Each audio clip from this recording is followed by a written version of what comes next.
arrancar siguiendo la lógica que usted nos impone en la citación a esta o en la convocatoria a esta audiencia pública, y es que antes de hablar del asunto puntual de los artículos del Plan Nacional de Desarrollo, de la propuesta de ley del plan que todos hemos conocido, yo sí quisiera arrancar diciendo que en todas estas reuniones primero se tiene que hablar de la crisis del sistema de salud, porque algunos, yo creo que poseídos por un espíritu muy optimista, han tratado de hacer que se minimice la situación que se está viviendo en el sector, mostrando que las cosas ya se están resolviendo y que esto simplemente es un asunto de darle más tiempo y esperar que florezca la confianza entre todos los agentes.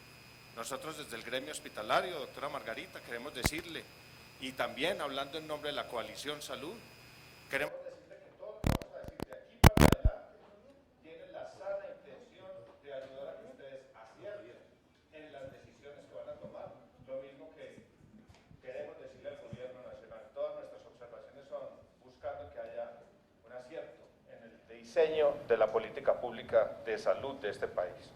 Entonces, si vamos a hablar de la crisis, yo creo que hay que reconocer que esta es una crisis sostenida, que ha venido incrementando su expresión y que es intensamente vivida en el sector hospitalario.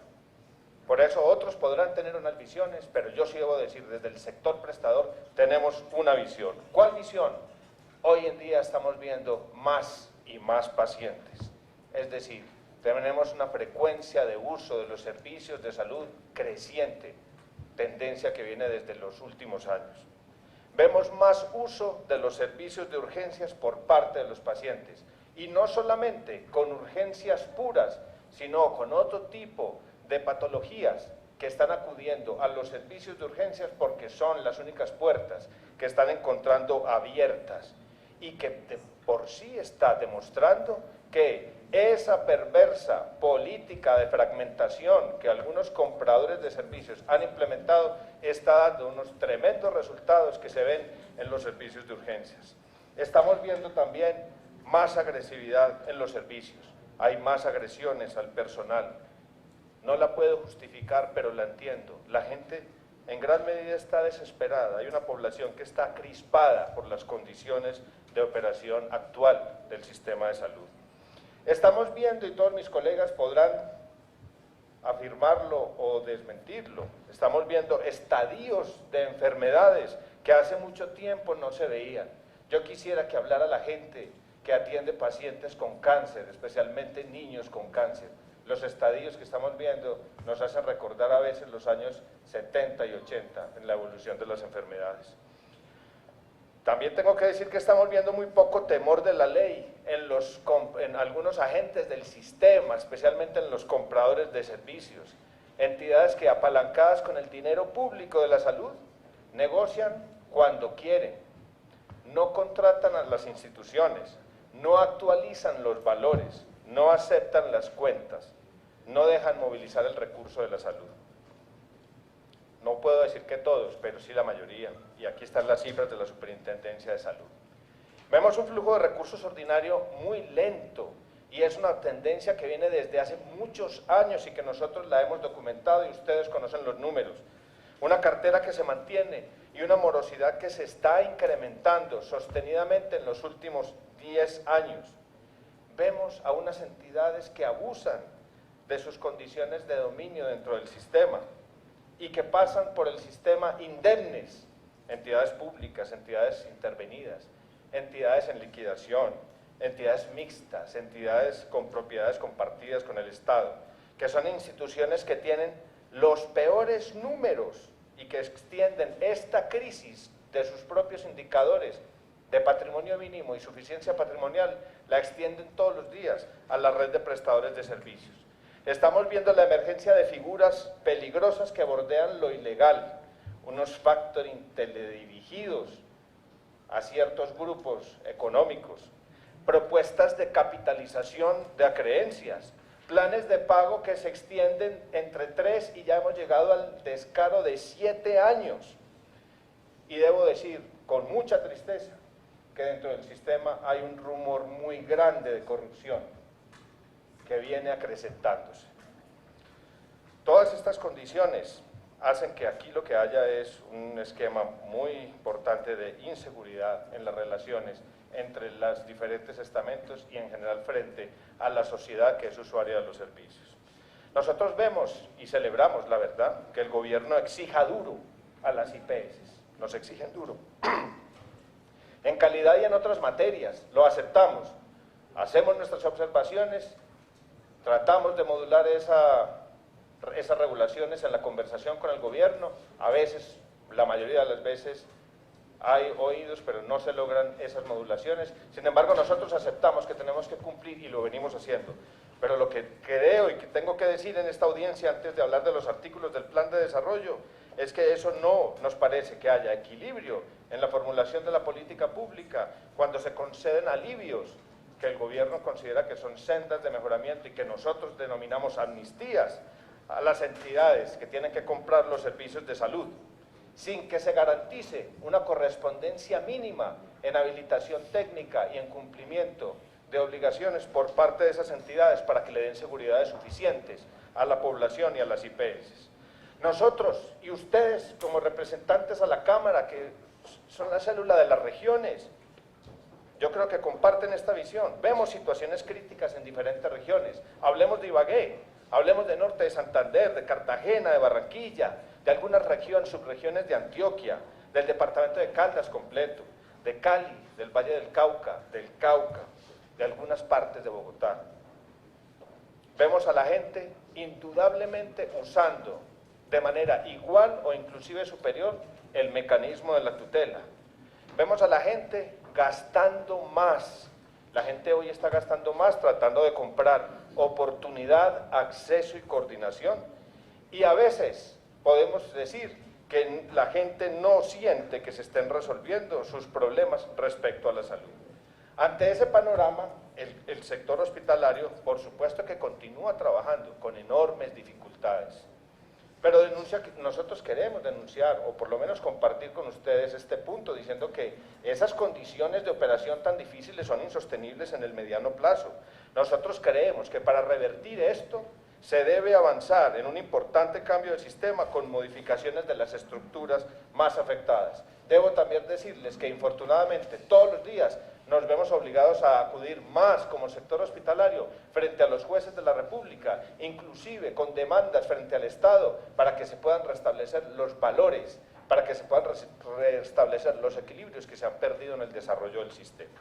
Esa es la primera parte, el tema de la crisis, doctora Margarita, uno no puede soslayar ese tema, hay que abordarlo. Si uno no lo aborda, pues hombre, por supuesto que va a fallar, si falla en el diagnóstico, va a fallar en la terapéutica, por lo tanto, hay que decir esas cosas. Que hay asuntos buenos en el sistema, que hay cobertura, que hay acceso de mucha población, sí, y sobre todo recae en los hombros del sector hospitalario y del personal de la salud el que eso esté sucediendo. Pero esto debería funcionar mejor. El sistema a veces parece enemigo del sector. Nosotros creemos que podríamos, si consiguiéramos un mejor sistema, disparar las potencialidades para darle mejor resultado a la población y a la sociedad en general. El remedio entonces, nosotros creemos que sí es una reforma al sistema. Hay que decirlo, este Congreso de la República, ustedes ahora y en las anteriores legislaturas se ha hecho un esfuerzo importante y el gobierno ha tratado de hacerlo. Debo decir, números que ustedes conocen, la ley 1438, la ley 1608, la anterior reforma tributaria, son leyes que unas están sin reglamentar, otras están en desarrollo, y de ahí salen cosas como los giros directos, como las compras de cartera, como la creación de fondos o subcuentas que ayudan a salvar al sector salud. Pero, en general, uno debe decir que la reforma, hay que recordar que se trató de integrar en una reforma ordinaria que fue fallida hace cerca de 2 años, y eso después ha generado que entonces se venga un momento normativo en el que a través de múltiples decretos, como los controles de precios, los biotecnológicos, decretos de zonas dispersas, de movilidad, de multiafiliación y de habilitación de EPS, que es un punto de inflexión en la política pública de salud de este país, se ha tratado de suplir ese vacío de la reforma ordinaria a través de esos mecanismos reglamentarios. Posteriormente, muy recientemente... Juan Carlos, sí, señor. Te queda 2 minutos. Dios mío, muy poco, porque apenas estoy empezando, doctora Margarita. No, voy a terminar esta... Es que quiero llevar al auditorio, como inducirlos a por qué nosotros tenemos la postura que tenemos. Bueno, con el entonces plan. si te parece bien, 5. Listo, señor. Pero Muchas para que gracias. todos alcancemos a hablar, ¿les Sí, parece? señora. Muy bien. Entonces, en este tema se trata de reemplazar lo que pasó con la reforma, lo que no pasó en la reforma ordinaria a través de todas estas normatividades, y ahora llega el gran hecho normativo, que es la Ley Estatutaria de Salud. La Ley Estatutaria de Salud tiene que obligar a un cambio completo en el funcionamiento de este sistema. Hay que decir, aquí hay muchas transiciones, epidemiológica, demográfica, tecnológica, pero aquí ha habido una transición en Colombia que es pasar de la caridad cristiana y la beneficencia pública a convertir el sistema en un sistema de servicios de salud y ahora un sistema de derecho fundamental a la salud. Eso ha pasado en los últimos 35 años, es una gran transición.